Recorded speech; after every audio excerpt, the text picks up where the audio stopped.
Hello, so hyperbola chapter continue करते हैं। So next है find everything. Find everything 16x² minus 9y² is equal to 144। तो पहले अपने को ये समझना होगा कि हॉरिजॉन्टल है कि वर्टिकल है। तो देखो ये x² upon 9 minus y² upon 16 is equal to 1 है। तो इसमें y² के साथ नेगेटिव है, तो ये हॉरिजॉन्टल हाइपरबोला है। तो अपने को इसमें क्या क्या फाइंड आउट करना है, तो अपने को इसमें सेंटर फाइंड आउट करेंगे। अपन इसमें सेंटर फाइंड आउट करेंगे, वर्टाइसेस फाइंड आउट करेंगे, फोकाई फाइंड आउट करेंगे, फिर eccentricity, latus rectum, directrices, transverse axes and conjugate axes, ये हम लोग फाइंड आउट करेंगे। तो ठीक है, तो इसमें कंपेयर करके हमें पता चल रहा है ए इज इक्वल टू जो है वो 3 है और बी इज इक्वल टू जो है वो 4 है। पहले एसेंट्रिसिटी निकाल लेते हैं, वो यूज़ होगा। तो E square is equal to 1 minus B square by A square. तो 1 माइनस तो 1 प्लस होता है, तो 1 plus B square by A square, तो 25/9। तो ई आ जाएगा 5/3। तो एसेंट्रिसिटी आ गई 5/3। सेंटर तो 0,0 है, vertices plus minus 3,0, foci plus minus A E 0 यानी प्लस माइनस 5,0। लेटेस्ट सेक्टम आ जाएगा 2b² बाई ए यानी 32/3। फिर डायरेक्ट्रिसेस होंगी x is equal to plus minus a by E यानी 9/5। ट्रांसवर्स एक्सिस 2a और कॉन्जुगेट एक्सिस 2b। तो this is the answer. Next फिर इसी चीज़ को करते हैं शिफ्टेड हाइपरबोला के लिए। तो शिफ्टेड हाइपरबोला के लिए करते हैं, तो फाइंड एवरीथिंग। फाइंड एवरीथिंग मतलब centre, foci, latus rectum, directrices, ये फाइंड आउट करना। तो 9x² minus 16y² minus 18x plus 32y minus 151 equal to 0। तो ये शिफ्टेड है क्योंकि इसमें x का टर्म है और y का टर्म है, तो ये शिफ्ट हो गया। लेकिन एक्स वाई का टर्म नहीं है, तो मतलब ये ऑब्लिक नहीं है। तो जब कभी भी एक्स वाई का टर्म आता है ना, तो ऑब्लिकनेस होती है, रोटेट हो जाएगा। लेकिन एक्स का टर्म है, वाई का टर्म है, तो यानी शिफ्टिंग है। तो इसको कैसे करते हैं, पहले परफेक्ट स्क्वायर बनाएंगे। तो 9 कॉमन हुआ, तो x² minus 2x minus 16 common, y² minus 2y equal to 151। तो ये परफेक्ट स्क्वायर, तो x माइनस 1 का स्क्वायर, फिर इसमें सब्ट्रैक्ट करना पड़ेगा -9 माइनस 16, तो y माइनस 1 का स्क्वायर और ये 16 ऐड करना पड़ेगा, तो 141। तो ये 9 टाइम्स x माइनस 1 का square minus 16 times y minus 1 का स्क्वायर इज इक्वल टू 144। तुम अगर नोटिस करो तो ये पिछले क्वेश्चन में ही चला गया। तो x माइनस 1 का स्क्वायर अपॉन 16 मोरलेस चला गया, बस 9 और 16 इंटरचेंज हो गए, पर उससे कुछ फ़र्क नहीं पड़ता। y माइनस 1 का square is equal upon 9 is equal to 1। तो x² अपॉन 16 माइनस y² अपॉन 9 इक्वल टू 1।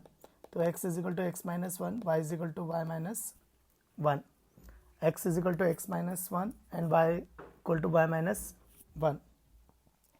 तो नेक्स्ट इस केस में a जो होगा वो 4 होगा, b जो होगा वो 3 होगा। इस केस में a जो होगा वो 4 होगा, b जो होगा वो 3 होगा। ठीक है, इसेंट्रिसिटी भी निकाल ही लेते हैं, ज़रूरत लगेगी। तो 1 plus b² by A square, तो ये आ जाएगा 25/16। तो इसेंट्रिसिटी आ जाएगी 5/4। अब अपन देखते हैं, तो अब क्या करेंगे, ये with respect to capital X Y निकालेंगे, क्योंकि हमें स्टैंडर्ड के लिए पता है, लेकिन क्वेश्चन जो दिया है उसके टर्म्स में चाहिए। तो with respect to small X Y, तो सब्सटीट्यूशंस लगेंगे। तो क्या क्या फाइंड आउट करना है अपने को, देखो।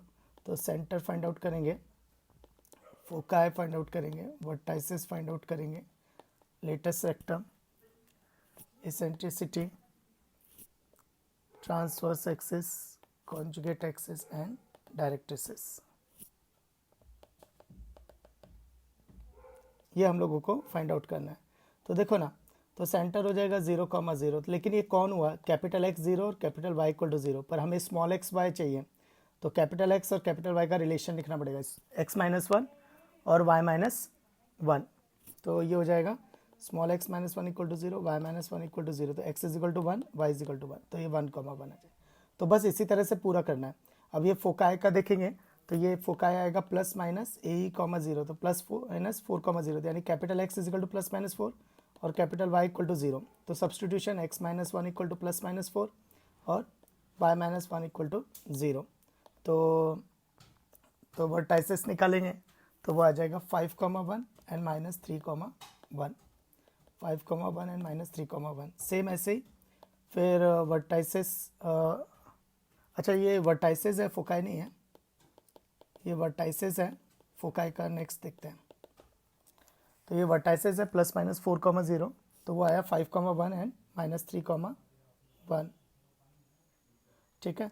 तो अब फोकाई का देखते हैं, तो वो होगा +-AE,0, तो +-5,0 वही वापस से x +-5, y 0, तो ये आ जाएगा 6,1 एंड -4,1। लेटेस्ट सेक्टम 2b²/a, तो 2b²/a यानी ये आ जाएगा 2 × 3/4, तो विच इज़ 9/2।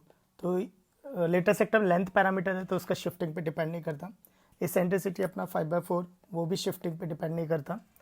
और ट्रांसवर्स एक्सिस अपना 8, तो शिफ्टिंग पे डिपेंड नहीं करेगा। Conjugate axis 6, conjugate axis 6। Direct axis x =+-a/e, तो ये स्मॉल x - 1 +-16/5, तो ये आ जाएगा एक x =21/5 एंड एक आ जाएगा x -11/5।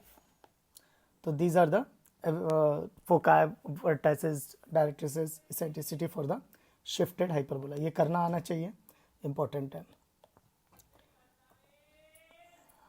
सो नेक्स्ट क्वेश्चन है कि कॉन्जुगेट एक्सिस 5 दे रखी है, तो यानी 2b = 5 है, और डिस्टेंस बिटवीन फोकाई 13 दे रखा है। तो अपने पास तो हाइपरबोला का इक्वेशन निकालना है। तो इसमें अगर दे नहीं रखा कि हॉरिजॉन्टल है कि वर्टिकल है, तो उस केस में स्टैंडर्ड ही माना जाता है।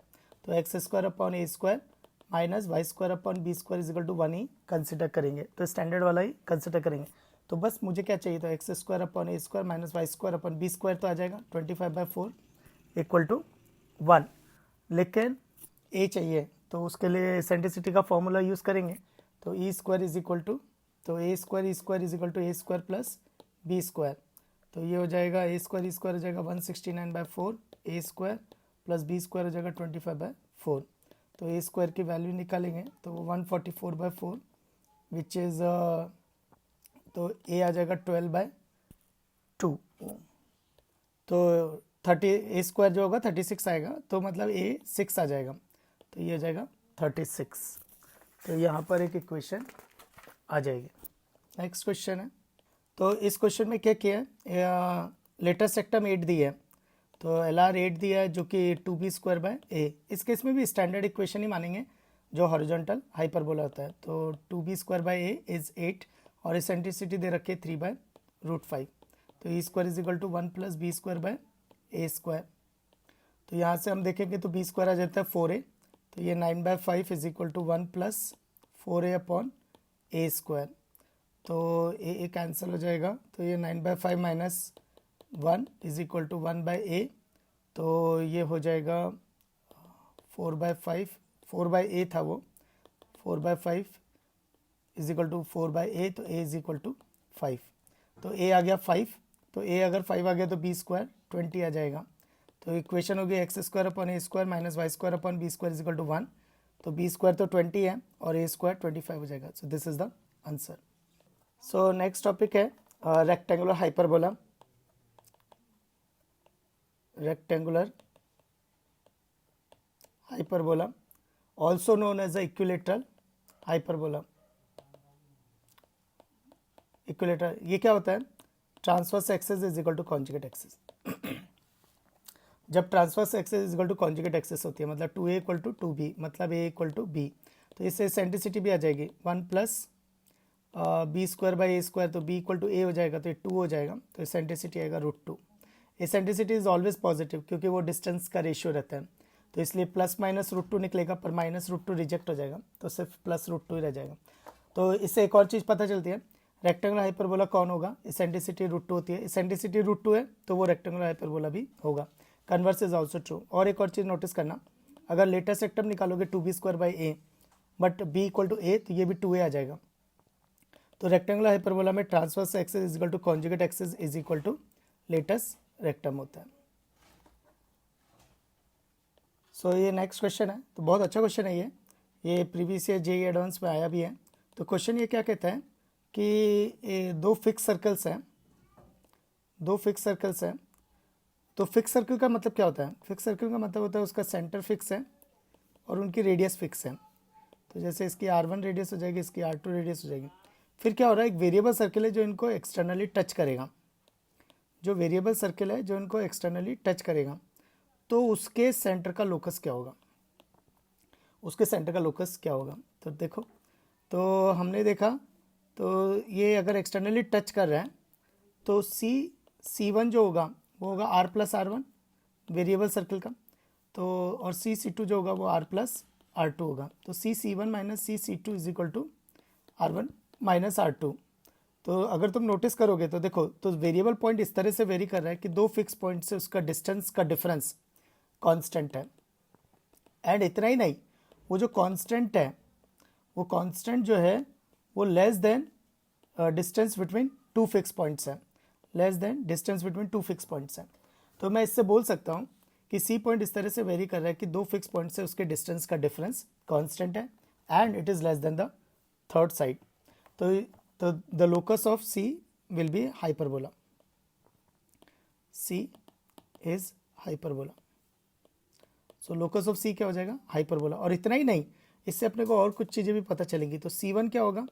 C1 और C2 फोकाई होंगे, और डिस्टेंस बिटवीन C1 C2 क्या होगी? फोकल लेंथ होगी। एंड R1 माइनस R2 या mod of R1 minus R2 बोलेंगे, क्योंकि ये C2 माइनस C1 भी हो सकता है, तो मॉड लगा दो, ठीक है। तो मॉड लगा दिया, तो mod of R1 minus R2 क्या हो जाएगा? Transverse axis, according to the definition.